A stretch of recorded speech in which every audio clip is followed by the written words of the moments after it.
ये कहानी है हमसे अलग होने वाले मुल्क बांग्लादेश की कि जिसने जब दुनिया का सबसे लंबा पुल बनाना था तो उसने वर्ल्ड बैंक से मदद मांगी। वर्ल्ड बैंक ने बांग्लादेश को पुल बनाने के लिए 1.2 अरब डॉलर इमदाद देने का वादा किया, मगर फिर कुछ ही अरसे बाद वर्ल्ड बैंक अपने इस वादे से मुकर गया और इल्जाम लगाया कि बांग्लादेशी लोग और सियासतदान करप्ट हैं, लिहाजा हम अपनी ये इमदाद अब कैंसिल करने जा रहे हैं। हसीना वाजिद को वर्ल्ड बैंक की इस वादा खिलाफी ने बहुत तकलीफ दी और फिर वर्ल्ड बैंक की मदद के बगैर पुल बनाना हसीना वाजिद ने अपनी जिंदगी का सबसे बड़ा मकसद बना लिया। कुछ ही अरसे बाद दुनिया ने देखा कि बांग्लादेश के गैरतमंद लोगों, वहाँ के सियासतदानों और हसीना वाजिद ने मुख्तलिफ जराए से पैसा इकट्ठा करके 6 किलोमीटर से ज्यादा तवील पुल दरियाए पदमा पर बना डाला। ये पुल बनना था कि पूरी दुनिया में बांग्लादेश की वाह वाह होने लगी। ये 6.51 किलोमीटर यानी 4.04 मील तवील पुल तकरीबन 3.6 बिलियन अमरीकी डॉलर के बराबर लागत से तामीर किया गया है। पुल की तामीर मुकम्मल होने के बाद जब इसे आम ट्रैफिक के लिए खोला गया तो सिर्फ पहले 8 घंटों में ही बांग्लादेशी हुकूमत ने इस पुल की आमदनी से 82 लाख रुपए जमा कर लिए। फिर इससे अगले 8 घंटों में पुल के जजीरा पॉइंट पर 35 लाख रुपए और मावा पॉइंट से 46 लाख रुपए जमा हुए। एक ही वक्त में इस पुल के दोनों सिरों से 15,000 से ज्यादा गाड़ियां गुजरी और आज सिर्फ ये एक मंसूबा ही बांग्लादेशी मुईशत में सालाना 1.3% मुनाफे का हामिल है। गुज़िश्ता साल इसका इफ्तिताह होने के बाद जब हसीना वाजिद की वर्ल्ड बैंक के सरबराह से मुलाकात हुई तो उन्होंने पदमा पुल की एक फ्रेम शुदा तस्वीर उन्हें तोहफे में पेश की। शायद यही तस्वीर हकीकी आजादी की एक झलक थी जिसने दुनिया को बताया कि कौमें इस तरह बनती हैं। दर दर कशको लेकर भीख मांगने से कभी भी किसी मुल्क की तरक्की नहीं होती। आज हम अपने अजली पड़ोसी दुश्मन हिंदुस्तान से तो कुछ नहीं सीख पा रहे हैं, मगर कम अज कम हम अपने पुराने हिस्से और भाई मुल्क बांग्लादेश से तो सबक हासिल कर सकते हैं जो कभी हमारे ही मुल्क का हिस्सा हुआ करता था। हमें बचपन में ये कहानी सुनाई जाती थी कि भूखे नंगे बंगालियों को सिवाय अपनी जिंदगी पर रोने धोने के कोई काम नहीं आता था और हम ही उनको पाल रहे थे। बांग्लादेश की हमसे अलहदगी के बाद भी कई बरस अवाम को यही दास्तान सुनाई जाती रही। आज 50 साल बाद बांग्लादेश हमसे कितना आगे निकल गया और हम 75 साल बाद भी एक से दूसरी दलदल में फंसते चले जा रहे हैं। बांग्लादेश की अलहदगी के वक्त मशरकी पाकिस्तान की आबादी 7.5 करोड़ और मगरबी पाकिस्तान की आबादी 4.5 करोड़ थी। आज बांग्लादेश की आबादी 15.5 करोड़ और हमारी 22 करोड़ है। 20 बरस पहले पाकिस्तानी रुपए के 2.25 मिलते थे, आज पाकिस्तानी रुपया आधे टके से भी कम का है। बांग्लादेश के खजाने में 38 बिलियन डॉलर और हमारे खजाने में 9 बिलियन डॉलर पड़े हैं। बांग्लादेश को जब वर्ल्ड बैंक ने ललकारा तो इसने 4 बिलियन डॉलर लगाकर पुल बनाकर दिखा दिया और हम आज इस बात पर खुशी से फूले नहीं समा रहे कि IMF ने 1 बिलियन डॉलर देने का ऐलान कर दिया है। बांग्लादेश ने जिस तेजी से तरक्की की है तो इस रफ्तार ने सारी दुनिया को हैरत में डाल दिया है।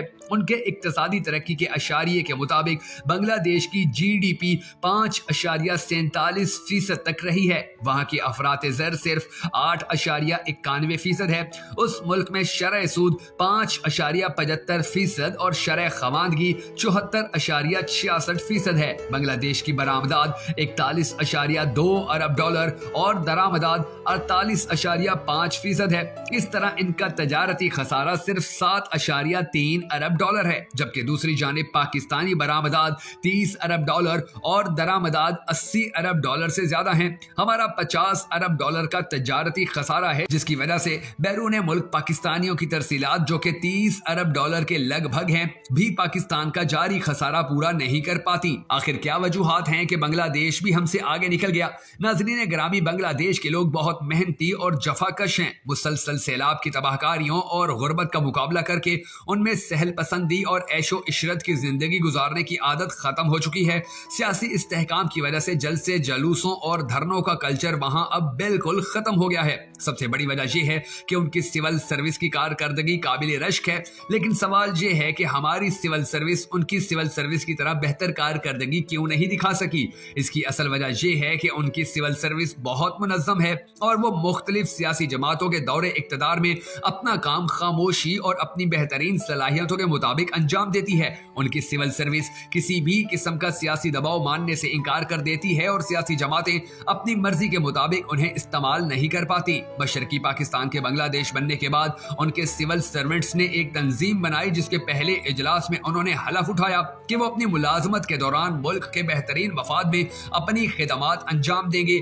और किसी भी किस्म के सियासी दबाव में नहीं आएंगे। वो ऐसी किसी बात पर अमल दरामद नहीं करेंगे जो मुल्क के कानून और मफाद आमा के खिलाफ हो। स्वीडन में एक सेमिनार में शरीक बांग्लादेश के सिविल सर्वेंट ने, जो उस वक्त जिला मेमन सिंह में डिप्टी कमिश्नर थे, ने बताया कि शुरू में इन्हें सियासतदानों की तरफ से बहुत दबाव का सामना रहा और उनकी बात ना मानने पर तबादले होते रहे, लेकिन जब उनकी जगह तैनात होने वाले सिविल सर्वेंट ने भी गैर कानूनी काम करने से इनकार कर दिया और सियासी दबाव में नहीं आए तो सियासतदान समझ गए कि वो सिविल सर्वेंट्स से अपनी मर्जी के अहकामात पर अमल नहीं करा सकते, तो उन्होंने दबाव डालना खत्म कर दिया। लेकिन ये इस बिना पर हुआ कि सिविल सर्वेंट्स की तंजीम बहुत मजबूत थी और वो हर मुश्किल वक्त में अपने मेंबरान के हकूक के लिए लड़ सकते थे। आज जब हम बांग्लादेश की सिविल सर्विस का पाकिस्तान की सिविल सर्विस से मवाजना करते हैं तो बहुत मायूसी होती है कि हमारी सिविल सर्विस की कोई मरकजी तंजीम नहीं है।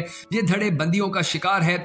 DMG, police, secretariat, customs, railway, postal service और दीगर सर्विस ग्रुप से ताल्लुक रखने वाले सिविल सर्वेंट्स ने अलग-अलग तंजीमें बनाई हुई हैं। इस वजह से हुक्मरान सियासी जमात अपनी पसंद के सिविल सर्वेंट को अहम पोस्टों पर तैनात कर देती हैं और उम्मीद रखती हैं कि ये उनकी मर्जी पर चलेंगे। अक्सर सिविल सर्वेंट्स सियासी दबाव में आ जाते हैं और जो ये दबाव कबूल नहीं करते उनका तबादला गैर अहम आसामियों पर कर दिया जाता है या दूर दराज इलाकों में भेज दिया जाता है। यही वजह है कि अब ऐसे अफसरान की तादाद कम से कम होती जा रही है जो सियासी दबाव कबूल करने से इनकार कर देते हैं। पाकिस्तान की सिविल सर्विस को नाकाबिल तलाफी नुकसान 1973 की इंतजामी इस्तिलाहात ने पहुंचाया, जब उस वक्त के वजीर आजम ने सरकारी मुलाजमीन को उनके दौरान मुलाजमत बरतरफ करने का अख्तियार हुकूमत वक्त को दे दिया और साथ ही उनकी मुलाजमत का आईनी तहफ़्फ़ुज़ खत्म करने समेत फेडरल सर्विस ट्रिब्यूनल बना दिया जहां वो हुकूमत के अहकामात के खिलाफ अपील कर सकते हैं। फेडरल सर्विस ट्रिब्यूनल का फैसला भी सुप्रीम कोर्ट में चैलेंज किया जा सकता है। इस तरह सिविल सर्वेंट्स को बेदस्तो पा कर दिया गया, जिसकी वजह से वो बरसरे इक्तदार सियासी हुकूमतों के अहकामात को बजा लाने पर मजबूर हो गए और यहीं से सारी खराबियों ने जन्म लिया और करप्शन आम हो गई। जबकि दूसरी जानिब बांग्लादेश ने इंटरनेट और सियाहत के अलावा दीगर शोबों में भी जबरदस्त तरक्की की है, जिसका अंदाजा इस बात से लगाया जा सकता है कि इसकी सब्जियां तक अमेरिका को बरामद की जाती हैं, जबकि जर्मनी बांग्लादेश से सैलाब के बचाव के तरीके सीख रहा है। बांग्लादेश की तरक्की की बुनियाद बहरहाल गारमेंट्स की सनत में इसकी गैर मामूली छलांग है। इसके अलावा जिन दीगर अवामिल ने बांग्लादेश के हालात बेहतर बनाने में अहम किरदार अदा किया है उनमें सबसे ज्यादा काबिल जिक्र गरीब और मुतवस्सित तबके पर मुश्तमिल आबादियों की यकसा जबान और सकाफत है। आबादी में इजाफे की शरह को भी बांग्लादेश तवाजुन की सतह पर लाने में कामयाब रहा है, जिससे बच्चों की शरह अमवात में कमी हुई है और सेहत से मुतल्लिक अदाद शुमार के दीगर पैमाने भी काबिल तारीफ सतह पर आ गए हैं। बांग्लादेश की तरक्की का एक अंसर यकीनन इसकी महदूद दफाई अखराजात भी हैं। इस मुल्क की फौज की तादाद उतनी ही है जितनी तकसीम के वक्त पाकिस्तानी फौज की थी, यानी सिर्फ 50,000। शुरू में बांग्लादेश में भी फौज का सियासत में अमल दखल रहा, लेकिन अब फौज का बड़ा हिस्सा ज्यादातर अक़वाम मुत्तहिदा की ड्यूटी पर रहता है, जिससे फौजी भी खुशहाल रहते हैं और मुल्क को भी ज़र्रे मुबादला की आमदनी होती रहती है। महदूद दफाई अखराजात का एक मनफी पहलू यह भी है कि बांग्लादेश को हिंदुस्तान के अंगूठे तले दबकर रहना पड़ता है और अगरचा हिंदुस्तान इसके हिस्से के दरिया का पानी नाजायज तौर पर इस्तेमाल करता चला आ रहा है, लेकिन बांग्लादेश चूचरा से ज्यादा कुछ नहीं कर सकता, जिसके जवाब में मीठे वादे किए जाते हैं जिन पर कभी अमल दरामद नहीं होता। मुआशी इस्तेहकाम हासिल करने के बाद अब बांग्लादेश ने हिंदुस्तान के दबाव से निकलने के लिए चीन से रवाबित बढ़ाने शुरू किए हैं और पाकिस्तान से ताल्लुकात बहाल करने के आसार भी दिखाई देने लगे हैं। तरक्की के मामले में बांग्लादेश से मुकाबला करते वक्त ये पहलू भी जहन में रखना जरूरी है कि बांग्लादेश ने अगर मुआशी तरक्की के मामले में पाकिस्तान को पिछाड़ा तो करप्शन खत्म करने के मामले में भी पाकिस्तान से आगे निकलकर दुनिया में पहला मकाम हासिल कर चुका है। जानिए कि करप्शन मुल्क के अंदर दौलत की तकसीम में नाइंसाफी का बाइस तो बन सकती है, लेकिन तरक्की की राह में रुकावट नहीं होती। हाँ, अलबत्ता पाकिस्तान में करप्शन के खात्मे के नाम पर सियासी मुखालिफिन की जिंदगी का दायरा तंग करने की मुहिम मुल्क में सियासी अदम इस्तेहकाम का बाइस जरूर बनी है, जो सरमायाकारी के लिए किसी तौर पर मौजू नहीं, खास तौर पर उस वक्त जबकि दहशतगर्दी के खौफ से खुद पाकिस्तानी सरमायाकार भी दूसरे मुल्कों में अपना सरमाया लगाने को तरजीह दे रहे हों।